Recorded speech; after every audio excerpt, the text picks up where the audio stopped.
त्र्यक्षं चक्रपिनाकसाभयवरान् बिभ्राणमर्कच्छविं छत्रीभूतफणीन्द्रमिन्दुधवलं लक्ष्मी नृसिंहं भजे।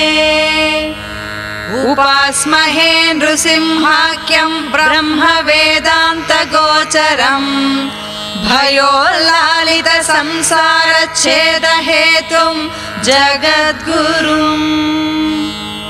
पराशर उवाच मन्त्रज्ञानक्रियायोगसारभूतैश्च नामभिः ब्रह्मणा संस्तुतो विष्णुः सहस्रं तद्ब्रवीम्यहम्।